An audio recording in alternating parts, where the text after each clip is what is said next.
Hello again, Joey John Maguire. In a bit of a rush. I've been a very busy boy this morning. About to recite the last poem in my latest book. There it goes. Sweet Convalesce. It's actually a comment on the death penalty brought about by the recent thing with Britain and America over this terrorist.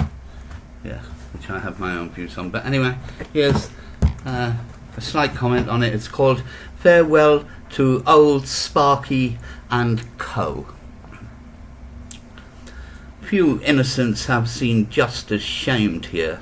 Closure on the gurney with its thick leather straps, normally swift and fair, the mere sight of it being more than sobering. But even one mistake is one too many.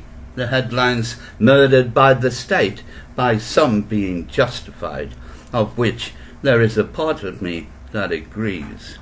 Though others would say it's a price worth paying, if only to keep a lid on the mayhem being played out in the jungle on our streets of civilization, of which another part of me agrees.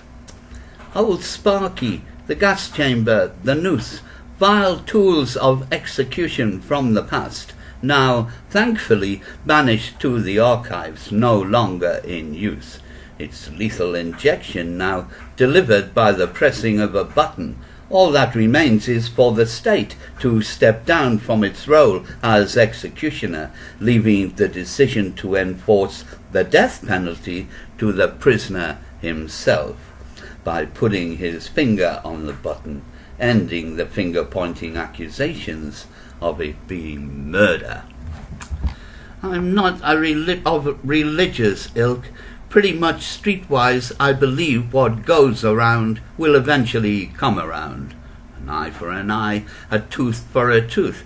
You all know how it goes.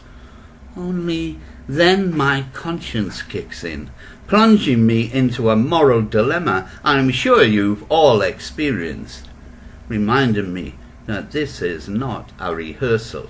Life is very precious and can be taken away in a split second, which is always the moment when all the reasoning becomes too much for me and I never fail to cry. Joey John Maguire, on a difficult subject.